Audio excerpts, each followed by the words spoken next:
बिस्मिल्लाहिर्रहमानिर्रहीम। अस्सलाम वालेकुम।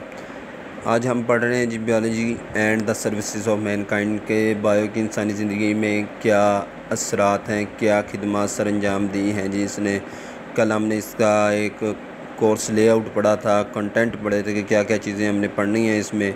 नंबर 1 पे हमने देखा था फूड प्रोडक्शन, पहला बेनिफिट फूड प्रोडक्शन, यानी कि फूड प्रोडक्शन में को इंक्रीज़ करने में बायोलॉजी मेन हेल्प करती है। हम फूड प्रोडक्शन किस तरह इंक्रीज़ कर सकते हैं खुराक की पैदावार को, उसके लिए सबसे पहले नंबर 1 पे हमने पढ़ा था इम्प्रूविंग वैरायटीज़ को इम्प्रूव करने के लिए जेनेटिक्स का प्रिंसिपल लागू होता है कि जी साइंटिस्ट इसमें जेनेटिक का प्रिंसिपल यूज़ करते हैं। जेनेटिक मतलब कि जीन्स का एक ऑर्गेनिज्म से दूसरे ऑर्गेनिज्म में ट्रांसफ़र होना, ये जेनेटिक का प्रिंसिपल है।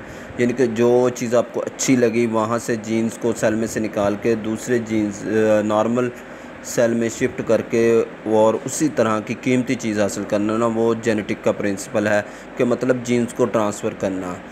अब कहता है जी इसमें क्या होता है जी, जेनेटिक के प्रिंसिपल के ज़रिए, ट्रांसफ़र के ज़रिए साइंटिस्ट ने बहुत सारी वैरायटीज़ को इम्प्रूव कर लिया, क्रॉप्स और लाइफ स्टॉक, जैसे फॉर एग्ज़ाम्पल वीट की, राइस की, कॉर्न की, चिकन की, शीप की। अब इसमें एक एग्ज़ाम्पल लेता है ब्रॉयलर जो होता है उसको पोल्ट्री ब्रीडर्स ने तैयार किया और कम अरसे में सस्ता तरीन गोश्त तैयार कर लिया। इसको हम वाइट मीट भी कहते हैं और ये 20 से 25 दिन में तैयार हो जाता है पकाने के लिए।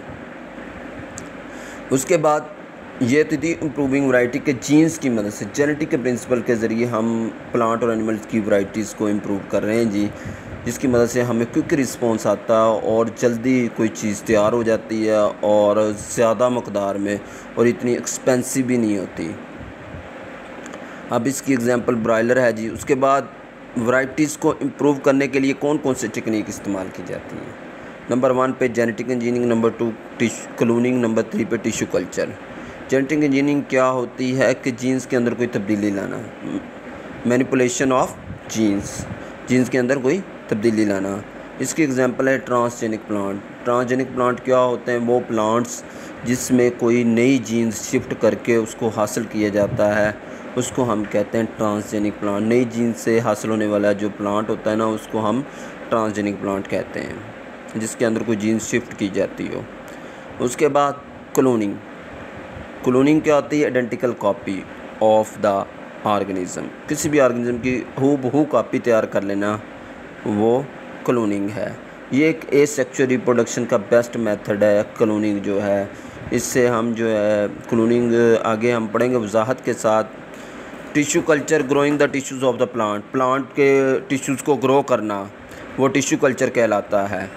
उसके बाद controlling the plant pathogen and paste, plant के पैथोजन और पेस्ट को कैसे कंट्रोल किया जा सकता है। इसके प्लांट के पैथोजन कौन कौन से हैं जी, फंजाई हैं, इंसेक्ट हैं एंड पेस्ट हैं। कुछ प्लांट के पैथोजेंस हैं, इनको हम प्लांट के पैथोजेंस कहते हैं। पैथोजेंस होते क्या चीज़ें जो प्लांट के लिए डायरेक्टली हार्मफुल होते हैं, उनको हम पैथोजन कहते हैं। इनके मेथड कौन कौन से कंट्रोल करने के जी, पहला है केमिकल